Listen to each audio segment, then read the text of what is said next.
So what I've done here is I've got my monster solid piece of bar. I've used old bearing race and some other spacers and things. I've put another die inside there, so I can't press this further than 6 millimeters from the bearing, and that will ensure that this doesn't press all the way through, because actually there's like a 6 millimeter space between the end of the hole and where the butt of the end of the tube sits. Now to get this in, to start this off, you can't press this in from scratch because it will tend to cock in the bore. So what I did is I just heated up the edge a bit and I got it in about 1 inch, and now I'm going to see if I can press it the rest of the way.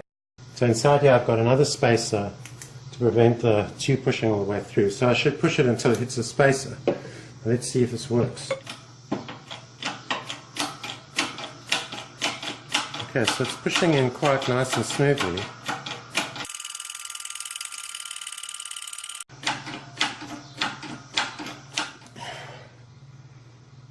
There's still a long way to go.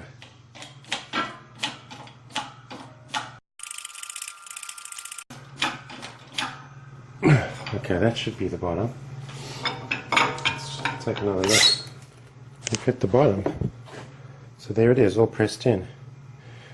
So previously I said that I was going to put this in dry ice and then try and fit it, but I decided on a different method. I'm going to use this 9/16 threaded rod and some nuts, and then I'm going to tighten up these nuts with some grease and a few dies and see if I can pull this in. With it cool, I can actually put in some RTV sealer, which I've done on this side. I actually pressed this out 1 inch, put some RTV sealer, and then pushed it back in again.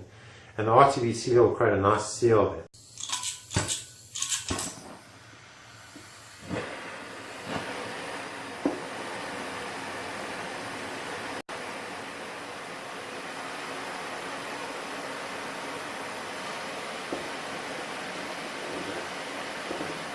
That puts in quite nicely, so I'm just going to go all the way in now.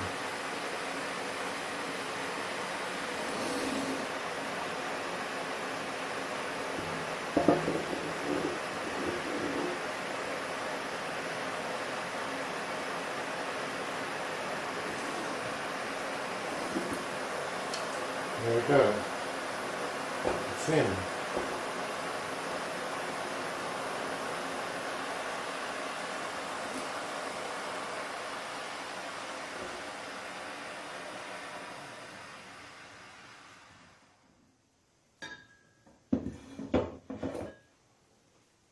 That worked out very well. So this looks like it's got another 3/4 of an inch to go, which is just enough to get some RTV sealing in and then push it the rest of the way. So I'm going to leave this overnight to just cool completely, and then we're going to try it out.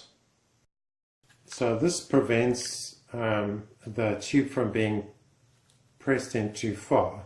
It's going to stop at this lip here. And this goes against the outside thrust surface of the bearing, and of course this is an outside bearing race, so it's exactly the right size.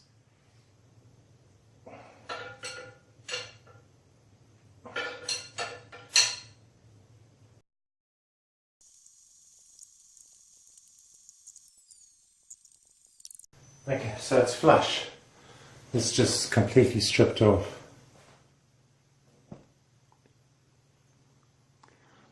Basically the rule is, when doing this, is you buy sufficient rods for the number of things that you need to press on, and then take the rod and you twist it until it breaks. And at that point you know that you've pressed everything on. And that's what you need to do. And that's how this works. So there it is. Pressed in, nicely sealed. The other side is already dry from yesterday. And it's all ready. And you can see there's 6 millimeters between that lip and that lip. That's 6 millimeters, which by coincidence is the exact thickness of this lip here.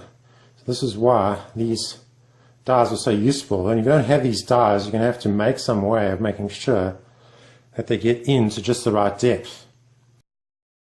What I've done is I've put in this kind of restraining thing, so when this slips in, it will only go so far, and that way I get the right clearance, because there should be 2 millimeters between the edge of this and the shoulder. I've put in the jig, and the jig is now bolted on, and it should mean that I get the exact same angle as I had before.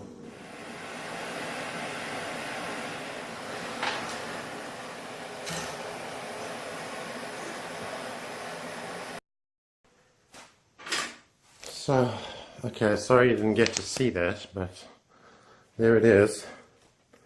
And it's perfectly lined up. Okay, and here's my little tool that I made. So now you can see, if you look closely, so there should be just 2 millimeters between the tube and the lip.